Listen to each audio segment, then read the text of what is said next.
A Ciência em Foco. Qual é o elo entre os seres humanos e os outros animais? Por que sou diferente do Danny? Se comparássemos o meu DNA com o dele, eles seriam idênticos em mais de 98%, não seriam? Sim. Você acha que isso significa que somos parentes? Nós somos parentes? A ideia de que uma espécie pode se desenvolver e mudar tem sido discutida há mais de 200 anos. A evolução da raça humana originou violentas discussões. Um cientista inglês chamado Charles Darwin começou o grande debate da origem das espécies. Mas o que o levou a ter uma ideia tão revolucionária? Grandes questões. A evolução de Darwin. Distribuição Sinapse. Eu fui ao Museu de História Natural de Londres para descobrir a minha ligação com o chimpanzé. Bom, nós temos aqui dois crânios. Este é de um chimpanzé moderno e este é o de um ser humano, como você e eu. Eles são semelhantes na estrutura geral. Aqui temos basicamente o mesmo número de ossos em cada crânio, o mesmo número de dentes, mas se olharmos bem para eles, também veremos diferenças. O cérebro do chimpanzé é muito menor, só tem 1/4 do tamanho do nosso cérebro. E se observarmos os dentes, veremos estes caninos bastante grandes, que se entrelaçam entre si. Você pode observar aqui. Há alguma evidência de um ancestral comum? Sim, devido às semelhanças, achamos que eles certamente tiveram um ancestral comum há muito tempo, mas acabaram seguindo caminhos diferentes. Foi por isso que as diferenças se desenvolveram ou se acentuaram, e agora temos fósseis de aproximadamente 3 milhões de anos. 3 milhões? Nossa. E este é um fóssil encontrado em um local chamado Sterkfontein, na África do Sul. Temos o maxilar de outro fóssil da África do Sul, do mesmo local, e podemos ver aqui que, à primeira vista, você pode dizer que este é igualzinho àquele. ele é igualzinho a um chimpanzé, principalmente quanto ao tamanho do cérebro. Mas quando examinamos os dentes, começamos a ver que são diferentes. Você pode ver aqui que os molares estão divergindo para um aspecto mais humano. Os dentes da frente não são tão grandes quanto o do chimpanzé. E os caninos não são tão grandes e não se entrelaçam. Essa é uma evidência interessante de algo que parece ser um macaco, mas tem algumas diferenças, algumas características humanas. Há 3 milhões de anos, os seres humanos devem ter evoluído a partir de uma criatura como esta. Mas tais fósseis são raros e há várias lacunas na árvore genealógica. A ideia de que os homens e macacos tiveram um ancestral comum ainda é tida como perigosa por alguns. Mas quem foi esse Charles Darwin? Como ele teve essa ideia? É uma teoria ou um fato comprovado?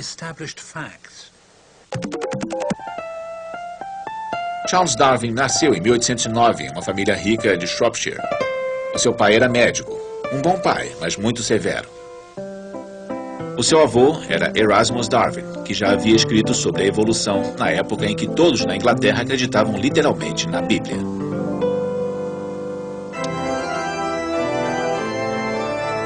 O livro do Gênesis era tido como um relato exato da história do início do mundo.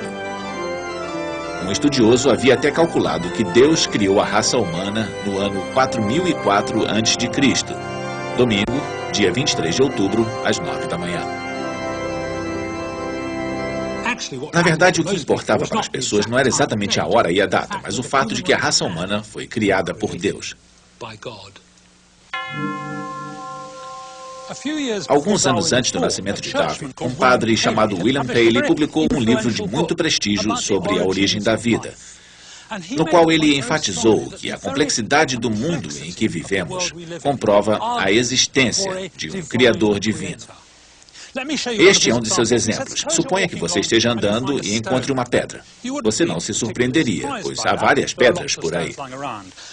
Agora, suponha que você esteja andando e encontre isto. Se você nunca viu um relógio antes, seria difícil imaginar que ele apareceu aqui por acaso. Ele foi criado com um objetivo específico. Mas os seres vivos são uma evidência ainda maior da existência de um grande criador, disse Paley. Se você olhasse para o olho humano, como poderia acreditar que um órgão tão delicado, complexo e tão bem feito foi pura obra do acaso? Para Paley, o olho humano era a prova absoluta.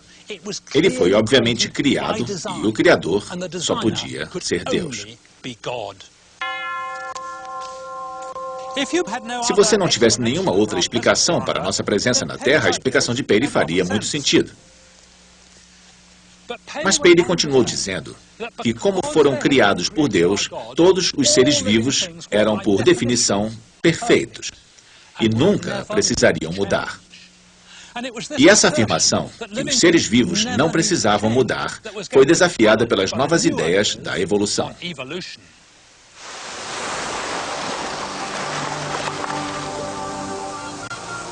Os geólogos levaram essa história adiante.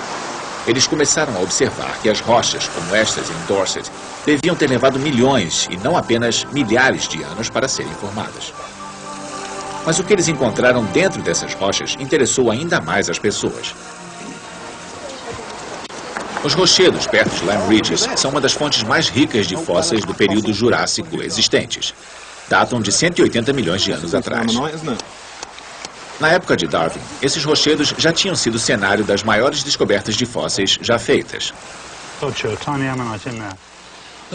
A pessoa mais famosa a encontrar um fóssil foi uma menina chamada Mary Anning, que nasceu aqui em Lime Ridges, filha de um carpinteiro da cidade. Aos 11 anos de idade, seu irmão e ela encontraram o que ela pensou ser um crocodilo, mas na verdade era o espécime mais preservado de um ictiossauro já encontrado. Mais tarde, ela encontrou o primeiro plesiosauro do mundo e o primeiro pterossauro, um réptil voador. Ela era brilhante. Algumas pessoas disseram que essas criaturas tinham morrido no dilúvio descrito na Bíblia. Mas outros se perguntaram por que Deus teria criado espécies para deixar que fossem extintas. Isso não cabia na ideia tradicional de um mundo perfeito, onde nada precisava ser mudado. O ictiossauro de Mary Anning não foi a única coisa a desaparecer. Havia cada vez mais evidências de que várias espécies teriam sofrido mudanças e teriam sido extintas. Na verdade, estava se tornando óbvio que o mundo era muito mais velho do que se acreditava. Mas por que algumas espécies foram extintas e como outras se desenvolveram e mudaram? No Museu de História Natural, Chris Stringer argumentou que os cientistas pensaram nas teorias da evolução antes mesmo de Darwin nascer. Darwin não foi o primeiro a sugerir que houve evolução.